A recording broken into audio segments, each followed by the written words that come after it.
Hello everybody, Bjorn Kunzel Real Estate, Bjorn Kunzel here giving you some very useful seller tips. 6 key points on what successful sellers know and do. Let's get stuck straight into it. Number 1, successful sellers hire their agents early.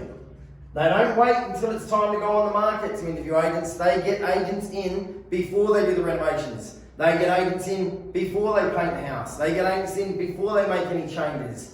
They get involved with an agent as a partnership because together we can come up with ideas, hints and tips on styling, presentation, marketing, improvements, where to spend money and where not to spend money.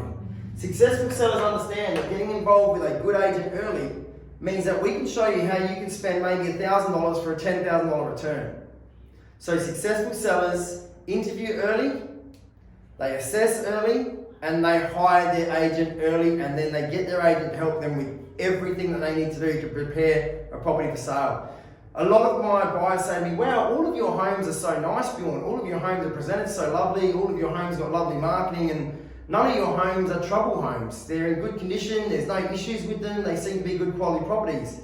It's not a mistake. I haven't just come along and signed that client up. They hired me early. In some cases, as far as a year ahead. So successful sellers hire early. The second point is when you are in the marketplace, you need to understand that your great offers, they also come early. If you're looking at putting your property on the market tomorrow, the buyer for your home has been in the market for the last 3 or 4 weeks. Now they're motivated. They may have missed out on other properties. You've got to understand that sometimes, and I would say it's probably 90% of the time, that's how big the number is. The offers that come fast and first are usually the best because the buyers have missed out on other properties, they're motivated, they're scared of missing out again, they do not want to miss out again, so they're ready when they come to your property and they see it and they fall in love with it. Fear of missing out kicks in and they will offer more, and with a good agent handling that property, if you have multiple offers in that scenario, the best offers are going to come early. And I've seen this time and time again with my properties, with other agents in my office properties, and other agents out there, where they've gone, wow, I can't believe this is an amazing offer. And you've presented it to the owner, and the owner has made the biggest mistake. And they have allowed themselves to get greedy. The moment you get greedy as a home seller is the moment that everything comes tumbling down around you. I've had an example recently where I presented an offer for $500,000. It was rejected. That property is actually still on the market now, and I can't even get someone else to commit at a figure of $475 because the property is priced higher than other properties in the area, and all that the property is doing now, although it's worth the $500, it's gone stale. So you've got to understand, early offers are the best. Now, with this, you probably have 2 to 3 weeks. After that, things start to slow down. You need to understand that buyers are price sensitive, okay? If buyers do not see value, then why on earth are they going to come? If you've got a $500,000 home and it's marketed at $525 to $545 just in case, all you're doing is helping all the other properties around you sell. If instead all the other properties around you that are similar to yours are asking, and they all may be $500,000 homes, for example, as far as the value goes, but let's just say that they're asking $485 to $505, $495 to $500, $475 to $505, then you should be the one that starts your price lower than all the competition. Because a buyer's going to search, shortlist the properties, 3, 4, 5 properties, and go, oh, look at this one. This one is $475 to $505. Let's go to this one. Let's go check out this one. And if they conflict in times, they're not even going to go to the others, they're going to come to yours.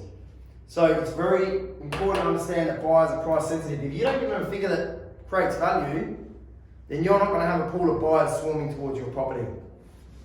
Now, the other thing you've got to understand is that real estate is a free market. Okay? It is 100% driven by supply and demand. Now, what do I mean by supply and demand? I mean this. Let's take this 500,000 home example. Let's say you're a 4-bedroom, 2-bathroom, 2-living area home in Modbury, and you're wanting around the 500 mark, and you're the only 4-bedroom, 2-bathroom, 2-living area home in Modbury. Well then, because there's no supply out there, and there's demand for that, you might be able to price your property at 525 regardless of what past sales have done, because there's nothing on the market comparable.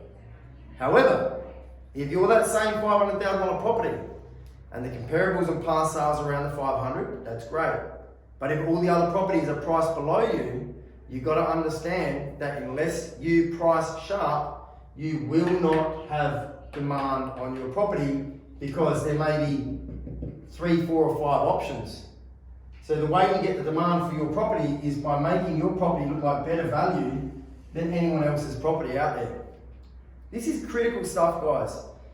If you want to get the best possible price, you need to get the highest number of buyers to your property, so we as agents can negotiate with multiple parties, because when buyers see other buyers wanting the same thing as they do, that's the only instance where as an agent you can negotiate 10, 20, 30, 40, 50 grand more. So if you do want to try to get greedy, the way you do it is by pricing your property with exceptional value due to the demand and supply in the marketplace. I hope that makes sense. Now, you may not take all of this in, but that's where I'm available to come out and go through this with you in person. Now, the 5th factor that we want to go through, you need to understand this. Who is your enemy? Now, by enemy, I'm not talking about the people that you hate, okay? That's not where I'm going with this. But you need to understand that every other house that's on the market that's similar to yours, they are your enemy. Study your enemy. Understand your enemy. Understand what your enemy has to offer. And understand how to beat the enemy. You need to understand this is a very strong word, and I don't like using dialogue like this, okay, because it's a little bit negative and I don't really like it, but you do need to understand that it's not all roses in real estate. You do have competition. You are trying to outsmart your competition. You are trying to get buyers attracted to your property over theirs. And unfortunately, the enemy is the other properties in your market. So make sure you know what they're doing. And the last thing I want to go through, real estate has an expiry date. Every suburb, every type of property, in every area in Australia will be represented by an average days on market. Okay? Now this is the time from start to sale. And it may be 23 days in some markets. In some marketplaces it could be 55 days. In some marketplaces with different types of properties it could be 12 days. So there's an average days on market for the type of property you have. Average days on market for units. Average days on market for 3-bedroom houses. Average days on market for 4-bedroom houses, so on and so forth. There's also average days on market for different priced properties. Okay, so you need to understand what average days on market are. And your agent, if you're using a successful agent, will understand this. And you need to understand one thing. As soon as your property, wherever your property sits, in whichever category it sits, as soon as your property goes over the average days on market for that type of property in that type of suburb, with that type of style, you are now what we call dead stock. Your house has missed the opportunity to sell for the best possible price. Your house has missed the opportunity to sell for the quickest possible price. And your home will most likely end up selling around 10% less than what it could have got had you understood points 1, 2, 3, 4, and 5. So had you researched this and understood this, had you taken this word out of your vocabulary, Had you followed your agent's advice, had you priced your property in the market instead of on the market over here, you've got to understand that if your property is priced higher than everything else, and there's other houses that are in the market, that all that your house is doing is helping these other houses sell.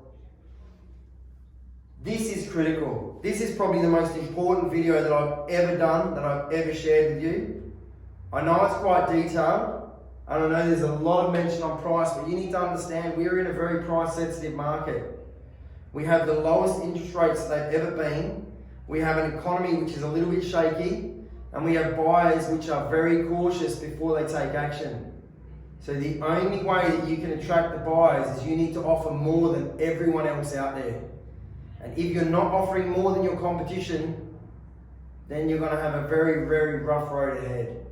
But if you follow these tips, if you get me out to give you this advice, if you hire early, you will get the results that you want, and in often many cases you can overachieve. I hope this has been a useful video, even though it's been a long one, guys. Thank you for staying tuned. Thank you for watching. You need to understand that my mission at Bjorn Kunzel Real Estate is to help you cut through the bullshit, filter through the smokes and mirrors, because unfortunately there's a lot of that in this industry, and understand the critical key points that get you success, the critical key points of what successful sellers know.